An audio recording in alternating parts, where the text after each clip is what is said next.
अब सच्चाई मालूम पड़ी तुम्हें? अब तुम्हारे खिलाफ वारंट मैं लेकर आऊंगी। नहीं मां,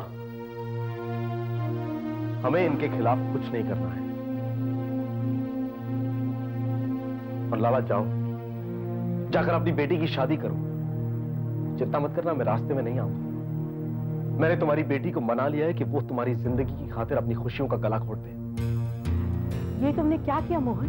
मैं क्या करता मां? लाला को अपनी बेटी से नहीं बल्कि पृथ्वी की दौलत से प्यार है। और राधा अपने बाप की मौत का जिम्मेदार नहीं बनना चाहती है। शर्म कर लाला, शर्म कर। क्या आप इनके बारे में रिपोर्ट दर्ज कराना चाहती हैं? नहीं इंस्पेक्टर साहब, हमें कुछ नहीं करना है। अब तो इनको भगवान ही सजा देगा। आप बस प्लीज इतना कीजिए कि इन सबको यहां से ले जाइए। चलिए।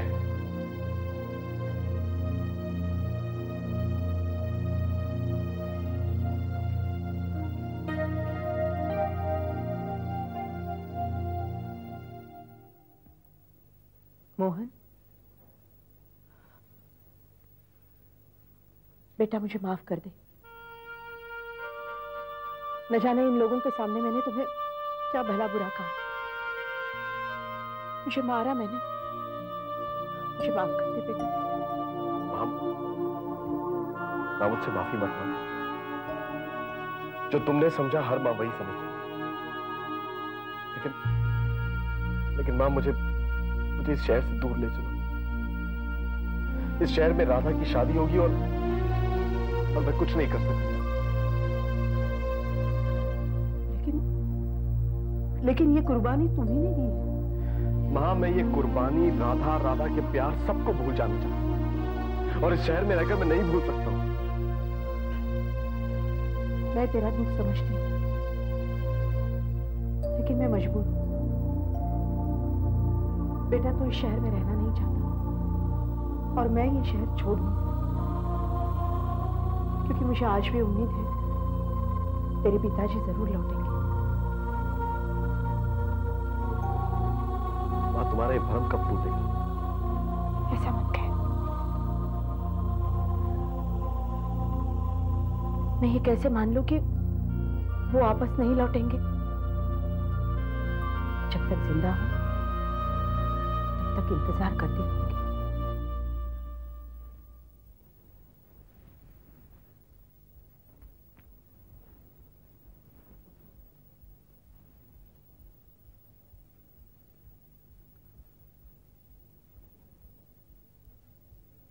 राधा बेटी, तुम मुझे अकेला छोड़कर कहां चली गई थी? अगर मुझे कुछ हो जाता तो? अब मैं वापस आ गई हूं ना पिताजी, इसीलिए वापस आई हूं जिससे आपको कुछ ना हो जाए। मुझे मोहन मिला था। मोहन आपको मिला था या आप खुद उसके घर गए थे मुझे ढूंढते हुए? सच तो यही है बेटी। अब आप चिंता मत कीजिए पिताजी, मैं मोहन से मिलने नहीं गई थी, बल्कि वो ही मुझे यहाँ वापस लेकर आया है। अब आप आराम कीजिए पिताजी, जहाँ चाहे जैसे चाहे मेरी शादी तय कर दीजिए। तुम ये सच करी बेटी? जी, मोहनी ने मुझे समझाया पिताजी कि मैं अपनी जिद से, अपनी मनमानी से आपकी मौत का सबब ना बनूं। और मैं भी तो यही चाहती हूँ पिताजी कि आप बहुत जिए, मैं आपकी सेवा करती रहूं। तो राधा भैया, मैं पृथ्वी जी को बता दूं? जी, बता दीजिए। कीजिए मेरी शादी पिताजी, धूमधाम से कीजिए। यही तो मेरी भी तमन्ना थी मुखिया, यही मेरी दुआ थी कि शान शौकत के साथ डोली निकले ताकि लोग बरसों तक याद कर सकें।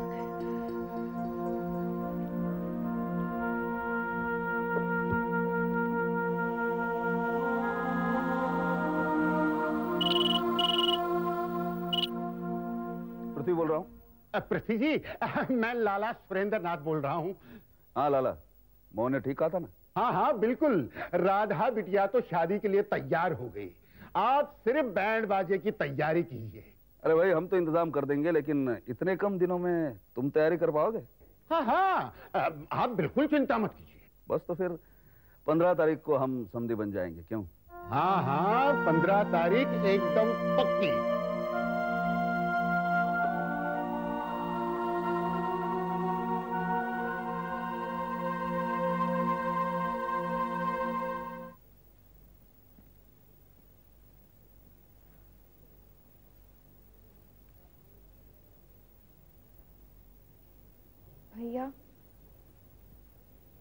माँ तुम्हें इतनी बार बुला चुकी हैं, आके खाना खा लो। और मैं उतनी बार कह चुका हूं कि मुझे भूख नहीं है, मैं खाना नहीं खाऊंगा। भैया, तुम्हारे खाना ना खाने से क्या तुम्हारा दुख दूर हो जाएगा? क्या राधा की शादी रुक जाएगी? मैं जानता हूं गौरी, मैं जानता हूं कि मेरी वजह से मेरे होने ना होने से इस दुनिया में कोई फर्क नहीं पड़ता, लेकिन जब मेरा मन नहीं है खाना खाने का तो भैया, तुम खाना नहीं खाओगे तो माँ खाना नहीं खाएगी, माँ खाना नहीं खाएगी तो मैं खाना नहीं खाऊंगी। हम सब भूखे रहेंगे, तुम्हें अच्छा लगेगा?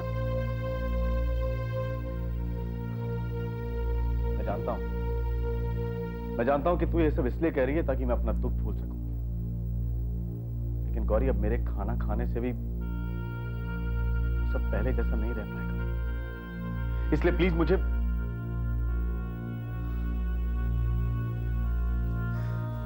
मां, ये सब मेरे साथ ही क्यों होता है? बचपन में पिता छोड़कर चले गए और बचपन से जो सपना देखता आया वो आज टूट गया। राधा की शादी हो रही है मां, क्यों? मोहन, राधा की शादी तेरी मर्जी से हो रही है ना? मेरी मर्जी से नहीं, मेरी मजबूरी से हो रही है मां। मैंने हालात से मजबूर होकर राधा से कह दिया कि जहां उसके पिता चाहते हैं वहां वो शादी कर ले। इस डर से कह दिया कि कहीं उसके पिता को फिर से कुछ ना हो जाए। बेटा, जो होना है वो तो होकर ही रहेगा, उसे कोई नहीं रोक सकता। लेकिन मैं उनकी मौत का बहाना तो बन जाता, और मैं नहीं चाहता था कि राधा अपने पिता की मौत की जिम्मेदार बने और जिंदगी भर अपने आप को कोसती रहे। देख मोहन, तेरे दिल में अगर जरा सी भी शंका है कि तूने जो फैसला किया है वो गलत है, तो जा राधा को यहां लेकर आ। मैं तेरी शादी उसके साथ कराती हूँ। देखती हूँ कि कौन तेरी शादी में बाधा डालेगा। बाधा पड़ चुकी है मां। राधा के पिता की बीमारी हमारी शादी में बाधा बनकर आ चुकी है और अब उसका कोई इलाज नहीं है। तो फिर तू यही सोच कि तूने जो फैसला किया है वो तेरे लिए सही है, उसी में तेरी भलाई है। शायद तेरी तकदीर में यही लिखा है। माँ, तुम्हारा एक खत आया, मैं तुम्हें देना भूल गई। खत? मुझे कौन खत लिखेगा? अरे मां, खत नहीं होगा, वो नोटिस होगा। कैसा नोटिस? ये पृथ्वी मामा हमें तंग करने के लिए कुछ भी कर सकते हैं।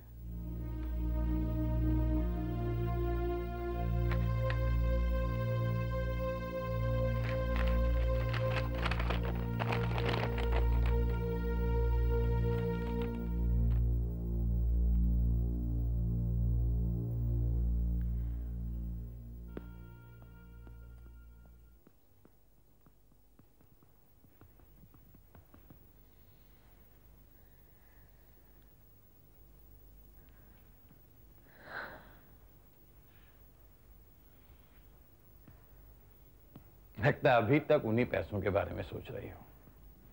पैसों के बारे में नहीं, मैं सोच रही हूँ ये पैसे चुराए किसने हैं। लेकिन फायदा क्या है? पैसे वापस आ जाएंगे क्या? लेकिन पैसे चुराने वाले का पता तो चल सकता है। मुझे शक है पैसे या तो पूरब ने चुराए हैं या सूरज ने। मीता, तुम्हें वाकई अपने बेटों पर शक है? वो दोनों बहुत बिगड़े हुए हैं, गंदी आदतें लग गई है उन्हें, और उनके शौक पूरे करने के लिए उन्हें पैसों की जरूरत है जो हम नहीं देते। तो दे दिया करो, मना किसने किया? सिगरेट और शराब पीने के लिए उन्हें पैसे दिया करो। ये क्या कह रही हो तुम? हमारे बेटे सिगरेट और शराब पीने लगे हैं और मुझे मालूम तक नहीं? नहीं बेटा, नहीं, मैं तुम्हारी इस बात पे यकीन नहीं कर सकता। देखा, अपने सवाल का खुद ही जवाब दे दिया, इसलिए मैं आपको नहीं बताती। मुझे मालूम था आप नहीं मानोगे। मीता, आपने ही बिगाड़ा है उनको। उनकी हर जिद पूरी करते, जो मांगते हैं दे देते हैं। कभी ये भी पूछा है उनको कि उनकी पढ़ाई कैसी चल रही है, उनके मार्क्स कितने हैं, उनका रिपोर्ट कैसा है? बात क्या है? मार्क्स अच्छे नहीं आए उनके? उनके प्रिंसिपल का खत आया है, आपको मिलने के लिए बुलाया है। मुझे क्यों? वो दोनों कॉलेज ही अटेंड नहीं करते। कहा है कि उनको ब्लैकलिस्ट कर दिया जाएगा। कमाल है, इतना कुछ हो गया और मुझे मालूम तक नहीं। मैं ही क्यों बताऊं आपको? आपका भी फर्ज है, आपकी भी जिम्मेदारी उनसे पूछने की कि उन्होंने अपनी जिंदगी के बारे में क्या सोचा है। अच्छा ठीक है, तुम फिक्र मत करो, आज उन्हें आने दो, मैं बात करता हूं उनसे।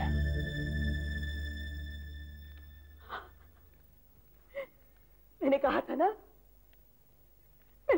वो जिंदा है, कहा था ना मैंने। गौरी, गौरी, गौरी, तेरे पिताजी जिंदा है बेटा।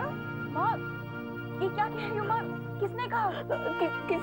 अरे उस चिट्ठी में लिखा है। हाँ, लिखने वाले का नाम क्या है बेटा? लिखने वाले ने अपना नाम नहीं लिखा। माँ, हो सकता है कि ये एक मजाक हो। मजाक? क्यों? हमारे साथ ऐसा मजाक कौन कर सकता है? हमने किसी का क्या बिगाड़ा है बेटा? माँ, हो सकता है कि पृथ्वी मामा ने किसी और के हाथों लिखवाया हुआ। तू शक क्यों करता है? हाँ? तुझे विश्वास क्यों नहीं होता कि वो जिंदा है? इसलिए माँ कि अगर वो जिंदा है तो फिर वापस क्यों नहीं आते? अगर वो बंबई में किसी बड़ी फर्म में ऑफिसर है तो क्या कभी उन्हें अपनी गरीब बीवी और 2 लाचार बच्चों का ख्याल नहीं आया? तू कल सवेरे बंबई चला जाएगा, इस पते पर जाएगा और उनसे मिलेगा। हाँ? और मिलकर क्या कहूँ कि उनका रामपुर में एक परिवार है और मैं उनका बेटा हूँ? ये सब कहने की जरूरत ही नहीं पड़ेगी बेटा। बस तू उनके सामने जा, वो तुझे देखेंगे और पहचान जाएंगे कि तू उनका बेटा है। माँ, ये सब कुछ तुम बिना सोचे समझे कहते हो। अगर वो जिंदा होकर भी हमसे दूर है तो सामने आकर भी पहचानने से इनकार कर। तू नहीं जाएगा? नहीं जाएगा तू? ला वो चिट्ठी मुझे दे, मैं पता पूछ पाछ के पहुंच जाऊंगी। माँ, तुम नहीं जाओ। तू खुद नहीं जाता है, मुझे नहीं जाने देता है, फिर कैसे पता चलेगा कि मेरा विश्वास सच्चा है या तेरा शक?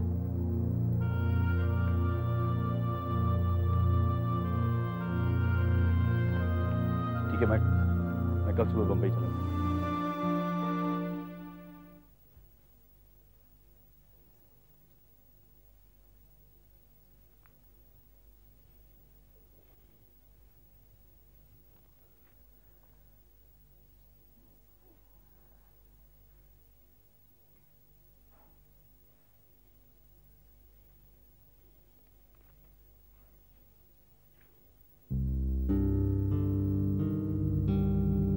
तुम्हारे कॉलेज के प्रिंसिपल ने लिखी है ये चिट्ठी।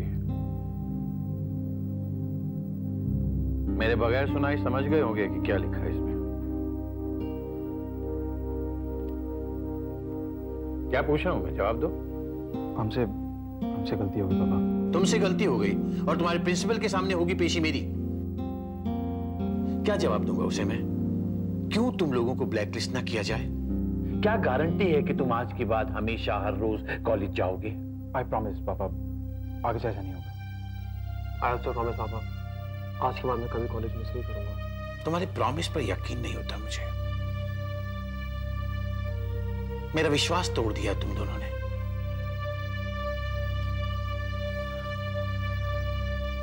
दिल नहीं मानता कि तुम्हारे कॉलेज में जाऊं, तुम्हारे प्रिंसिपल से तुम लोगों के बारे में प्लीड करूं। मन कहता है कि चिट्ठी लिखकर भेज दूं उसे, चाहे तो वो तुम्हें ब्लैकलिस्ट कर दे, तुम्हें कॉलेज से निकाल दे। नहीं पापा नहीं, प्लीज आप मेरे लिए जाइए, मुझसे गलती हो गई है। आई प्रॉमिस मैं आपको कभी डिसअपॉइंट नहीं करूंगा। सॉरी पापा। और तुम? मैं भी बहुत शर्मिंदा हूं पापा, आगे से कभी ऐसा नहीं होगा। I promise. ठीक है, जाओ तुम, लेकिन याद रखना कल तुम लोगों को साथ लेकर ही मैं तुम्हारे प्रिंसिपल का घर जाऊंगा।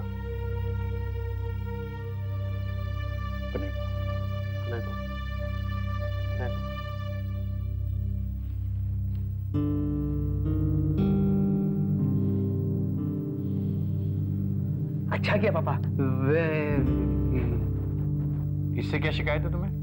मुझसे भला कोई शिकायत हो सकती है माँ?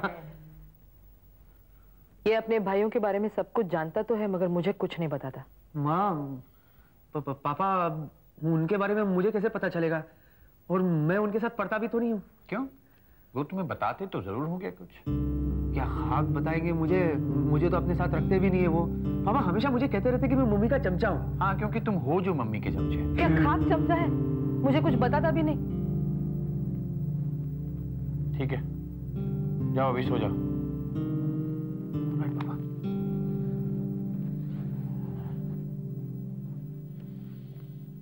खुश? अब तो डांट दिया सबको अच्छी तरह। अच्छी तरह से नहीं डांटा तो और क्या करता? अच्छा, अब जो हुआ ठीक है, लेकिन अगली बार स्ट्रिक्ट रहना। भैया तुम क्यों जिद कर रहे हो? मोहन बहुत शरीफ लड़का है, वरना इतनी बड़ी कुर्बानी कौन करता? इसीलिए तो वो मुझे पसंद नहीं है, क्योंकि वो अपने लिए कुछ करता नहीं है, सिर्फ कुर्बानियां करता फिरेगा तो मेरी बेटी को कहां से खिलाएगा वो? एक दिन ऐसा आएगा जैसा उसके बाप ने उसको छोड़ दिया, वैसा ही ये मेरी बेटी को छोड़ के चला जाए। मालिक, मालिक, मोहन आया है। अब क्यों आ गया वो? पूछो तो उसे। अरे कहीं उसने अपना इरादा तो नहीं बदला है? वो ऐसा लड़का नहीं है। चलो ठीक है, अब पूछते हैं। आओ आओ आओ।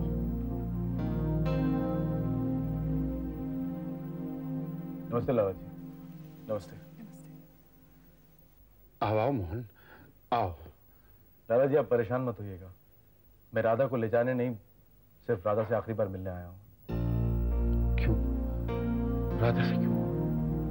मैं उसे समझाना चाहता हूँ कि जो कुछ हुआ है वो सबके लिए अच्छा ही हुआ है। इसलिए जो वचन उसने मुझे दिया है वो निभाए और कुछ भी गलत करने की कोशिश ना करे। उसने ऐसा कुछ करने के लिए कहा था? जी हाँ, लेकिन आप बिल्कुल चिंता मत कीजिए। मैंने उसे समझा दिया कि अगर उसने ऐसा कुछ किया तो उसके पिताजी नहीं बचेंगे, इसलिए वो चुपचाप शादी कर ले। तो फिर तुम उसे क्यों मिलना चाहते हो?